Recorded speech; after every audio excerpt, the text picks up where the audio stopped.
What's your character about? She is the powerhouse Yeah. of the Wilde Circus, and because she had a very hard childhood, abusive, and like a tainted past, she takes in those different souls who also have been abused and victimized, and she takes them in and gives them a whole home, like the rejects of the world, you know. Yeah. And I love that because she's very powerful, and yet she cares for others, especially those who have been hurt. Actually, the backstory is that he is last of a line of a race of giants. And his mother was not a giant, so he's normal stature, but he's been around for 3,000 years and was a warrior, and in warfare he killed literally thousands of people over the course of 3 millennia. And he was looking for death when he came to Mab at the Wilde Circus, and she basically made him a deal and got him to find other interests, and showed him there was a different way other than violence and killing. And he took to the circus as though it was the family he'd never had, and taking in runaways and strays and nurturing them and bringing out their strengths. And it appealed to something in Arthur. Yeah. And so he's very protective, of course, but it's not the same level of kill anybody that crosses him that he had been in the past. Somewhat a reformed character. Mostly. He's just, a wayward sort of youth whose rich parents sold his soul to an evil queen who's going to come up and take him back to hell on, I think, his 26th birthday. So until then, he's just trying to give a short life meaning by having fun and becoming a badass hero and all that stuff. He's just an awesome character. 28th. 28th, right? Yeah, it's okay. My own birthday. Well, hey, I had 2 extra years now. Awesome. Yeah, I know. Good on you. Sweet. Well, my character, Jim Deere, the Gray Man, I just call myself Jim, was born when the semen of a hanged man met gallows dust, and I was born of that spirit. The man who died was a very capricious, lustful, and a guy who just wanted everything for himself, and a little part of him hung on.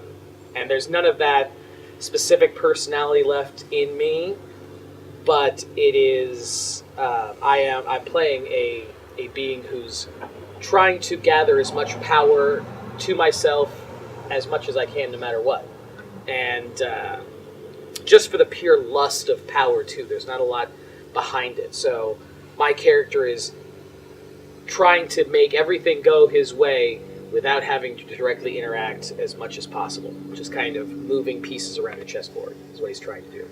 Where do you see this character going? Ooh, it could go a lot of places, especially understanding that this is just that Vitriol is just the beginning of a cycle of plays and what could happen to Jim. I think he'll kind of play as an undercurrent to a lot of the goings on as the Glass Mountain breaks and all the other things I'm looking forward to in the future of the mythologies I see it going. Can't wait to find out what you write for that night. Oh, I'm excited. Very excited.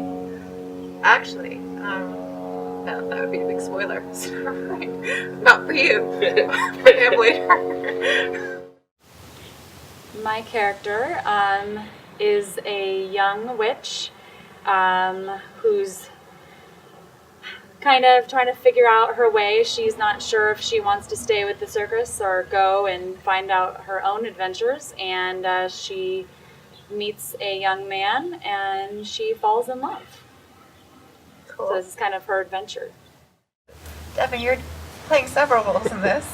Kind of being this very, very strong jack of all trades. You're playing a possessed person in the middle of a very violent exorcism, and then you take on a soldier role, and then you take on the role of the Green Lion as well. I thought I was kind of specializing in walk-on parts that die or get taken out. Well, you don't die all the time. Just get beaten up and beaten down, and it's more fun that way. I thought it was, at least it's active. Yeah. She went on the lam and lived under several assumed names as a performer, and she's trained in dance and song. A lot of back alley establishments, and she's also a practicing witch and very charming, so she's able to generate extra income that way through people that just happen to start giving her gifts just because. She's enchanted them. Yeah, and so she has a run-in with the circus and tries to work her wiles there, and then which leads to a confrontation with Mab, who kind of turns the table as far as the witchiness and the charm, and Titania, having met her match, kind of really develops a fondness for Mab, and they form a bond, and they end up becoming a couple. Agate is the queen of the fairies. Appropriate, huh? She's kind of a player in this type of Game of Thrones sort of thing, where you have all these players trying to maintain whatever power they have over their own realm, kind of thing. So it's a battle of that, and for her, she's battling to keep, queen of the fairies, and I don't want to give too much away. She's like this kind of, I don't want to say evil, but she does what's necessary to get what she wants, which is not something I necessarily do. I don't know that all of her morals are in check, but that's okay, and that's fun.